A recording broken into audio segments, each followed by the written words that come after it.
Time now for our Wall Street Week Daily segment. The host of Wall Street Week, David Weston, joins us as he does every day around this time. And David, I'm sure as you know, and there's been a lot of protests on college campuses across this country in the wake of the Israel-Hamas war here. And let's just say there's a big debate going on right now about free speech and about how these universities are dealing with people wanting to voice their opinions. That's certainly true. By the way, having been in college in the 70s, we had it in the 70s in a very different context. But we're seeing it once again now. We're going to bring in somebody who really has a perspective on this. She's Drew Gilpin-Faust. She was the first female president of Harvard, and she's the author of Necessary Trouble, Growing Up at Mid-Century. So, Dr. Faust, thank you so much for being with us. At the very beginning, the foreword of your book, you say history is about choices. You, of course, are an historian. It's about choices, and a lot of your book is about choices you observed and participated in the middle of last century. I wonder if, as an historian, you could compare and contrast what we saw in the middle of last century, largely having to do with civil rights, with what we're seeing on college campuses today in the context of the Israeli-Hamas conflict. Well, I can try to make some comparisons. I always think it's dangerous to try to connect too directly between the past in an effort to somehow predict the present. But let me say a few things about what I feel the distinctive characteristics of those demonstrations were in my college era. I'm struck by, first of all, the impact of social media on demonstrations today and on the ability of people to organize, but also the ability of people to target not just groups, but individuals and call them out and put their names up for others to attack. And of course, none of that was available to us in the 1960s. And I should say I was an activist both in civil rights demonstrations, but also in the anti-war movement. I graduated from college in 1968. And my book really traces those years. It traces my life from 1947 to when I turned 21 in 1968 and ends with a consideration of what those demonstrations were like. We could not communicate as rapidly. We could not identify people as rapidly. We could not target people as rapidly or as effectively. And so I think that has led to a very quick escalation and a dramatic escalation in the ability to express oneself, but also to disrupt the lives of others and to disrupt the lives of those around us in the present day. So I'd say that's one distinctive difference. Another thing that strikes me as notable is my generation of college students felt it wanted to distance itself from its parents and from adults. We felt we knew more, we were smarter, we saw a new world dawning that those older than us did not. The attack on regulations in colleges, particularly for women, parietals they were called, rules, other kinds of controls. These were the what we wanted to oppose. And when we expressed ourselves politically, I think we would have been astonished by the idea of trying to get statements from our own universities about their views on the issues at hand.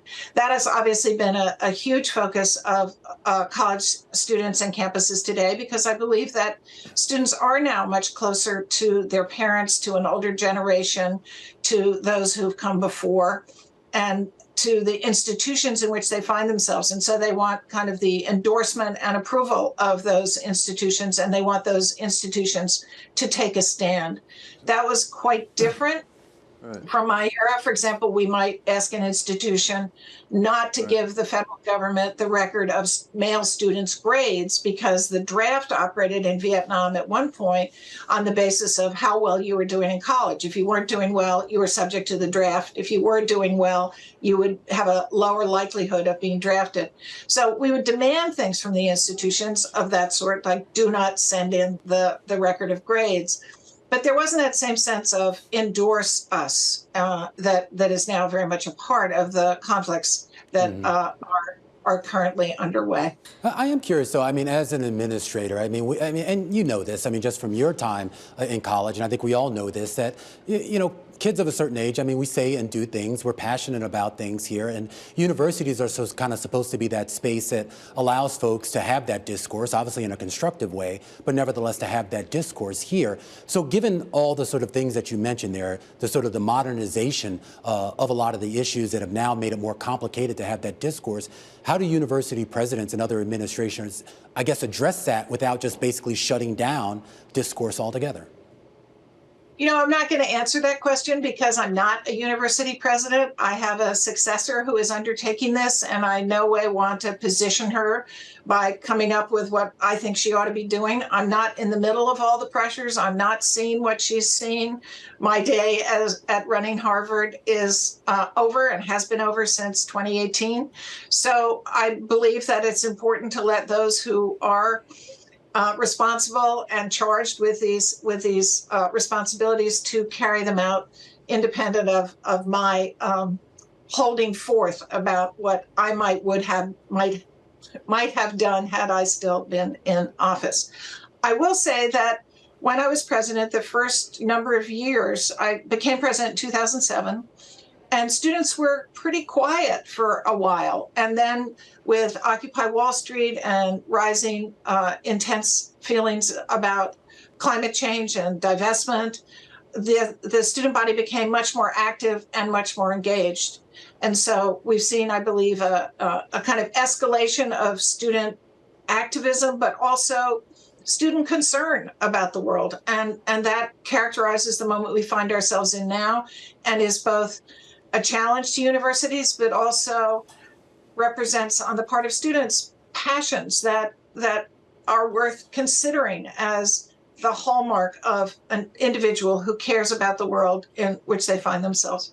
Dr. Post, I certainly respect you don't want to second guess what's going on at any college campus today. But let me ask a related but somewhat different question. That is, how has the job of being a university president changed as you've watched it develop? Because it looks like there are a lot of stakeholders you have to be worried about right now, from the students to the faculty to the administration to, yes, donors and alums. You've got a great word there, stakeholder. There are a lot of people who consider themselves constituents of any university. And for the president, that is obviously a source of great satisfaction that so many people care about universities.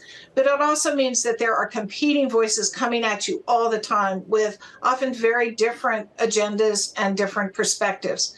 Those enrich your ability to do your job, but they can also be extremely challenging to reconcile when they're coming from different and sometimes conflicting points of view and conflicting interests.